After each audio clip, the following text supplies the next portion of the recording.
3 years.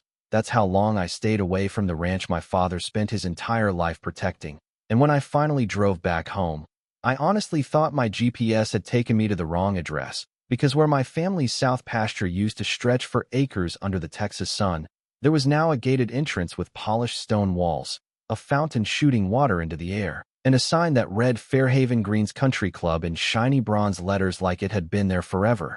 A security guard stepped out of the booth, smiled like I was another visitor, and asked if I had a tea time. I just stared at him and said, "Son, my dad used to run cattle where you're standing." He laughed because he thought I was joking, but I wasn't joking, not even a little. My name is Daniel Carter. I'm 49 years old, and I'm a fourth-generation rancher. My great-grandfather bought that land when roads were still dirt and neighbors measured distance by horseback instead of miles. My father used to tell me that land isn't something you own. It's something you're trusted to protect until the next generation comes along. Maybe that's why what happened hit me harder than losing money ever could. Money can be earned again. Family history can't. 3 years earlier, my grandmother suffered a stroke in Idaho, and there wasn't anyone else willing to stay with her full-time.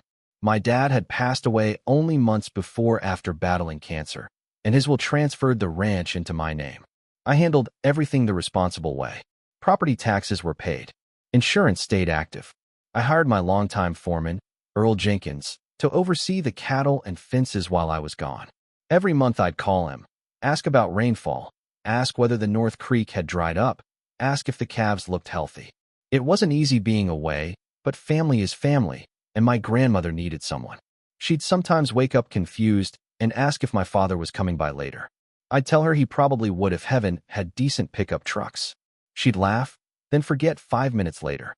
Those years were hard, but I never once imagined my absence would become an opportunity for someone else's greed. As I sat there outside that gate, watching golf carts roll past where 80 head of cattle once grazed, I felt like I was looking at someone else's memory. The old oak tree where Dad tied his horse after long days was still standing, except now there was a decorative bench beneath it with a plaque thanking some corporate sponsor for donating to the community. That almost made me laugh because it was either laugh or lose my mind. I asked the guard who owned the property, and he pointed toward the clubhouse like it was the most obvious thing in the world. "The Homeowners Association, sir. They've had it for years." Years. That word echoed in my head. I pulled over onto the shoulder and just sat there gripping the steering wheel until my knuckles turned white. Then I called the number posted on the entrance sign. A woman answered in the calm voice people use when they believe they're completely in control. "This is Rebecca Collins, president of Fairhaven Greens Community Association. How may I help you?" I told her my name and asked why there was a golf course sitting on my ranch. She paused for maybe 2 seconds before replying, "Mr. Carter, according to our records, the property was legally purchased from you through Horizon Development Partners in 2021. Everything was properly documented." I actually looked around my truck to make sure someone wasn't filming a prank show because the idea was so ridiculous it sounded scripted. "Ma'am," I said, "I have never sold an inch of that land." Her tone changed just enough to become colder. "Well, sir, that's impossible because we paid millions for it." I answered, "Then either you've been lied to, or somebody committed a crime big enough to make the evening news." She didn't say another word for a moment before quietly responding, "I suggest you contact your attorney." I hung up and drove straight to my father's old house, where the filing cabinet still sat in his office exactly the way he left it.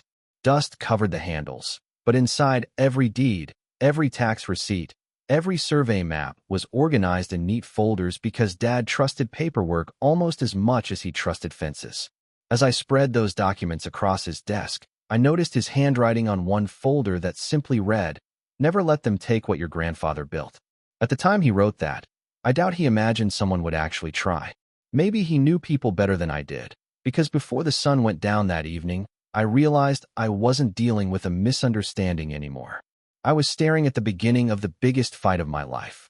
The next morning I met my attorney, a gray-haired guy named Victor Hayes who had spent 30 years handling ranch disputes, mineral rights, and inheritance cases across East Texas, and I knew something was wrong the moment he stopped making jokes because Victor always had a joke ready, even in ugly situations. But after looking through my paperwork, he leaned back in his chair, folded his arms, and said, "Dan, either you're leaving out a very expensive detail, or somebody pulled off one of the boldest land fraud schemes I've ever seen. I slid every document I had across his desk and told him to find the truth because I wasn't leaving until I knew how a golf course had appeared on my family's land while I was changing my grandmother's medicine and helping her remember what day it was. He ordered an emergency title search, and while we waited, he started asking questions that felt almost insulting but made perfect legal sense. Had I signed anything electronically? No. Had I given anyone power of attorney? Never. Had I sold a portion of the property years ago and forgotten about it? I laughed at that one because my father would have climbed out of his grave to haunt me if I'd sold even a fence post without telling him. 2 days later, Victor called and simply said, "Get here." No small talk. No explanation. When I walked into his office, there were 3 folders sitting on the table. One contained my father's original title records dating back decades. One contained the county filings from 2 years earlier. The last contained photographs of signatures. Victor pointed to mine first. Then he pointed to the one on the supposed sales contract. Do these look like they came from the same human being? I didn't even need 5 seconds. The fake signature looked stiff and over-careful, like someone copying homework they barely understood. Mine had always slanted slightly to the right because of an old football injury that changed the way I held a pen. Whoever forged it got the letters close, but missed the rhythm completely. Then Victor slid another paper toward me. It showed that 26 acres had supposedly been sold by me to Horizon Development Partners for $890,000 before being transferred only weeks later to Fairhaven Greens Community Association for almost $3.5 million. I stared at the numbers until they stopped looking real. Somebody had made millions using property that never belonged to them, and somehow the paperwork had made it through the system. Who approved this? I asked. Victor shook his head. That's the interesting part. The notary listed on the documents had retired years before the alleged signing date, and the stamp itself didn't match the official state registration. Even stranger, the closing documents claimed I had personally appeared in Tyler, Texas on a Tuesday afternoon in 2021. Victor looked at me and smiled for the first time that week. You said you were in Idaho taking care of your grandmother, right? I reached into my wallet and pulled out an old membership card from the local grocery store she'd used every week. Then I opened my banking app and found transactions from that same day, gas station purchases, pharmacy receipts, and a restaurant charge less than 5 miles from her house. Victor nodded slowly. Congratulations, he said. You just became the worst possible victim for whoever did this, because you've got a timeline they can't explain. From that moment, the case stopped feeling like a property dispute and started feeling like a crime movie nobody would have believed if it were fiction. Victor contacted the county investigators while his office hired a forensic document examiner, and I drove back to the ranch because I needed to see what these people had built on my family's ground. I parked outside the clubhouse and walked toward the entrance before a young employee hurried over. "Sir, members only." I smiled and said, "Funny thing about that. My family owned this dirt before this building even existed." He looked uncomfortable and called a manager. A man in a tailored polo shirt walked out with the confident smile of someone used to telling people no. "Can I help you?" he asked. "Yeah," I answered. "You can tell me who signed permission to pour concrete over my pasture." He laughed, not because he thought it was funny, but because he thought I was bluffing. Everything here was purchased legally. I looked around at the restaurant patio full of people drinking iced tea and watching golfers line up putts, and said quietly, "Then every one of you has built your business on a lie." He crossed his arms. "Sir, if you don't leave, we'll call the sheriff." I stepped closer, keeping my voice calm. "Go ahead. I was actually thinking about calling the FBI." That wiped the smile off his face. By the end of the week, the investigation had uncovered the developer behind everything. A polished businessman named Leonard Cross who had a reputation for turning empty fields into luxury communities. Publicly, he donated to charities and appeared in magazine interviews talking about responsible growth. Privately, according to the documents now piling onto Victor's desk, he'd somehow managed to acquire my land through a fake identity, flip it for millions, and move the money through multiple business accounts before anyone noticed. The deeper investigators dug, the uglier it became. Surveillance footage from the title office showed a man pretending to be me wearing sunglasses and a baseball cap indoors, something no normal person does unless they're hiding. The fake identification used my name, but carried a photograph of someone who looked only vaguely similar, and somehow nobody questioned it. Victor shook his head and muttered, "Greed makes people stop asking obvious questions." Meanwhile, the Homeowners Association tried reaching out through their attorney. They wanted a meeting, not because they suddenly cared about justice, but because local reporters had started calling. We met in a conference room where polished shoes and expensive watches surrounded me, and their lawyer began with, "Mr. Carter, our clients believe they acted in good faith." I interrupted him. Good faith doesn't magically erase 36 months of making money on someone else's property. Rebecca Collins, the HOA president, finally spoke. "We invested millions into improving that land." I answered, "No, you invested millions into improving my land." The room went quiet. Victor slid a folder across the table containing proof of my taxes, ownership history, travel records, and forensic analysis of the forged signature. He didn't raise his voice. He didn't threaten anyone. He simply said, "Ladies and gentlemen, federal agencies are now reviewing evidence of wire fraud, identity theft, conspiracy, and interstate financial transactions. My client is prepared to pursue every available remedy." I watched their confidence disappear one face at a time. One board member whispered something under his breath. Another stared at the ceiling like answers might be written there. Rebecca finally looked at me and asked, "What do you want?" I looked out the conference room window toward the green fairway that used to feed my father's cattle and said, "First, I want my family's name back. After that, we'll discuss the money." 3 days later, Victor's phone rang while we were standing on my porch drinking coffee. He listened quietly, then ended the call and smiled the kind of smile that only comes after months of pressure. "Pack a clean shirt," he said. "The news cameras are about to have a very interesting afternoon." By the time Victor and I reached downtown, television vans were already lining the street outside Leonard Cross's office building. And for a second, I just sat in the truck without saying a word because the whole thing had become bigger than one ranch, bigger than one crooked deal. It had become the kind of story that makes ordinary people stop what they're doing and wonder if something like this could happen to them.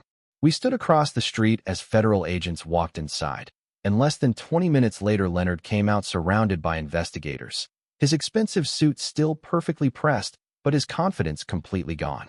The man who had moved millions of dollars with forged documents wouldn't even look up as cameras flashed in his face. Reporters shouted questions from every direction. "Did you steal the property? Did you know the signature was fake? Do you have anything to say to the Carter family?" He kept walking in silence, and somehow that silence said more than any denial ever could. I expected to feel victorious, maybe even angry, but what I actually felt was tired. My father used to tell me that lies move fast because they travel downhill, but truth has to climb every hill on foot before people believe it. Watching those agents place Leonard into a vehicle, I realized truth had finally caught up. The legal battle wasn't over, though. The Homeowners Association still hoped they could negotiate their way out of disaster by claiming they were victims too. Their attorney repeated that they had relied on paperwork they believed was legitimate, and maybe part of that was true.